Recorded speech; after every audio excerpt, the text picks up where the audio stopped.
semuanya, kembali lagi bersama saya Puja di channel Rais Buryete. Jika channel ini bermanfaat jangan lupa klik like, komen dan subscribe karena subscribe itu gratis.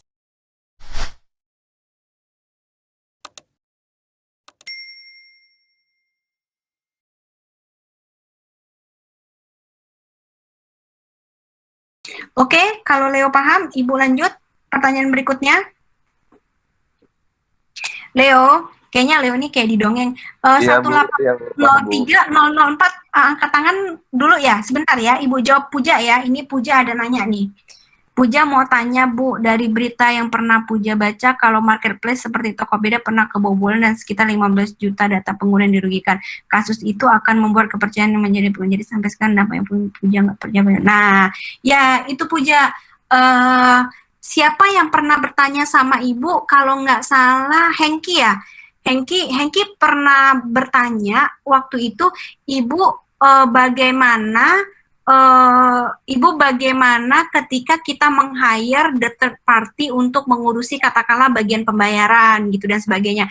Sempat sebentar ya, Puja. Ibu ada ingat kalau Puja iseng share find di ini ada namanya sebentar ya, namanya tuh Trusty. Jadi itu ada salah satu company yang cukup terkenal juga sih, Trusty itu. Sebentar. Nah, jadi itu tuh adalah satu company juga ya yang misalnya untuk pembayaran dan sebagainya dia sebagai third party gitu. Nah, jadi kalau misalnya kita menggunakan the third party atau orang ketiga untuk menguruskan satu atau lebih dari satu sistem yang ada di company kita, pasti ada SLA. Jadi SLA itu yang dibilang service level agreement. Jadi sampai mana satu company itu akan sebentar ya, bagaimana satu company itu akan take responsibility terhadap apa yang memang harus mereka lakukan gitu ya.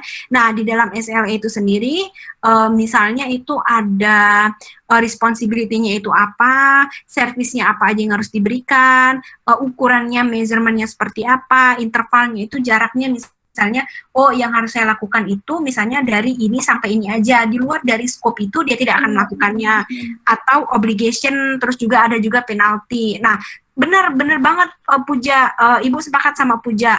Kalau misalnya udah ada yang pernah kebobolan itu juga, kayak sampai sekarang kan katakanlah jadi sampai sekarang dampaknya Puja nggak pernah belanja online di Tokopedia ya karena ya itu tadi yang Ibu bilang salah satu tantangan salah satu tantangan dalam menggunakan e-commerce itu adalah customer trust. Jadi customer trust itu salah satu faktor yang benar-benar esensial, kritikal yang memang benar-benar harus diinin karena ketika orang sudah satu company sudah seek out udah jatuh terhadap satu isu tertentu maka akan susah untuk mengembalikan nama baiknya kan.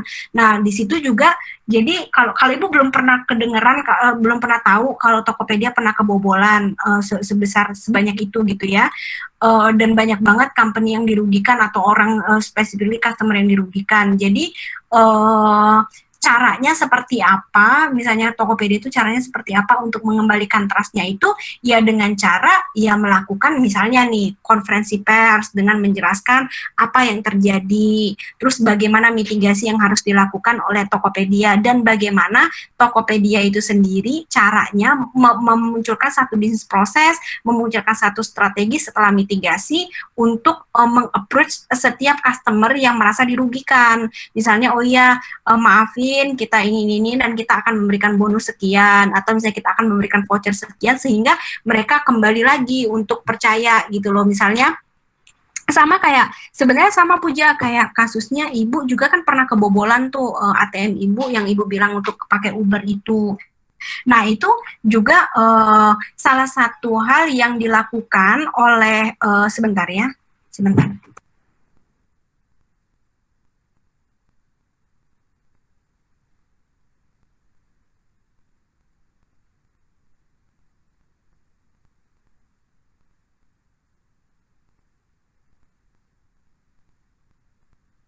Sebentar ya Puja. Nah, salah satu hal juga yang dilakukan oleh bank tersebut ketika akun bank ibu itu kebobolan, mereka mengembalikan apologize sudah pasti, mereka meminta maaf dengan any inconvenient happens kepada ibu sebagai customernya dan sebagainya, dan setelah itu mereka mengembalikan uang ibu full gitu loh, ya mohon maaf dan ini ibu kami kembalikan uangnya kami atas nama banknya. Pada saat itu bank ibu Santander, terus Santandernya bilang minta maaf bahwasanya telah terjadi ketidaknyamanan dan kami kembalikan lagi dalam waktu 1 kali 24 jam dan sebagainya, dan itu maksudnya kalau ibu in person sebagai customer udah happy aja kalau misalnya uang dikembalikan gitu loh, dan ibu tidak ada, balik lagi sih ke customernya itu masing-masing, ibu tidak ada keinginan untuk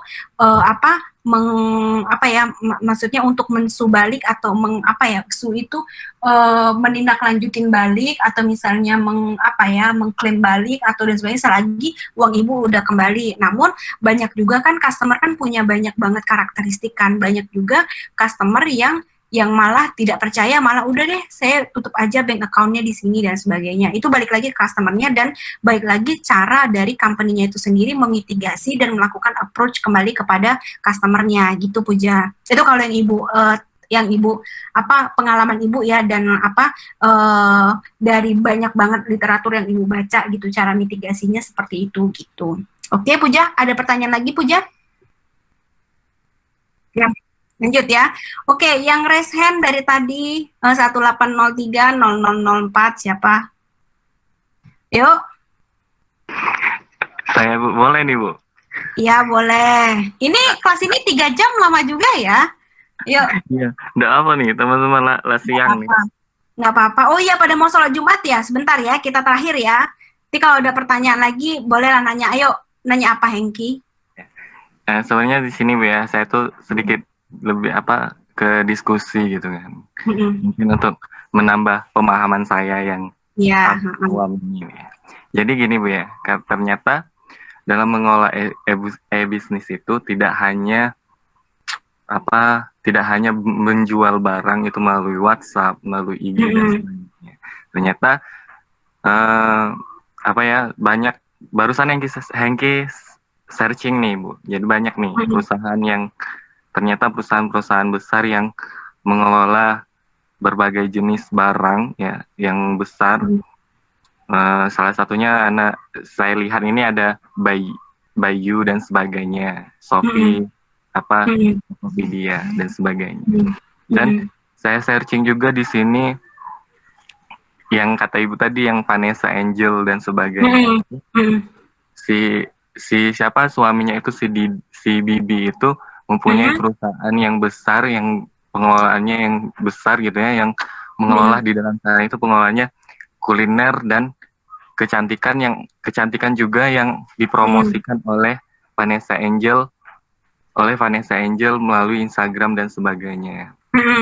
Nah, itu ternyata maksudnya tuh bisnis, dalam mengelola bisnis itu tidak hanya spesifik kecil gitu ya, tidak hanya dalam spesifik kecil, nggak hanya berjualan barang, maksudnya nggak hanya berjualan barang dari WA, dari promosi story WA, dari promosi IG, ya Bu ya, ternyata penjualan itu bisa dilakukan dengan lebih besar gitu kan, dengan membuat perusahaan besar, tidak hanya misalnya mengambil barang di Shopee lalu kita jual kembali, atau mengambil barang di toko all marketing ya, toko lama maksudnya yang ada di toko-toko lalu kita jual kembali. Ternyata perusahaan itu bisa kita kelola menjadi lebih besar lagi, kayak contohnya si Bibi yang suaminya Vanessa Angel tadi. Dengan terus saya cari juga Bu nih tentang tadi data Jakarta Bu ya. Jadi maksudnya di sini Bu ya, melihat data Jakarta ini, sebuah perusahaan itu mengelola bisnisnya dengan melihat keadaan daerah tersebut ya. Jadi melihat keadaan melalui data Jakarta ini Bu ya. Ya makanya saya coba cari, oh benar bahasanya di data Jakarta ini ada data penduduk, data kesehatan dan betul. data sebagainya ya. Berarti kalau misalnya kita di Lubuk Linggau, bisa nih kalau misalnya ingin membuat sebuah usaha gitu ya, membuat sebuah omset, bisa melihat dari data. Misalnya mungkin bisa buka data-data yang ada di Kota Lubuk Linggau, data yang betul. jumlah penduduk yang ada di Lubuk Linggau, dan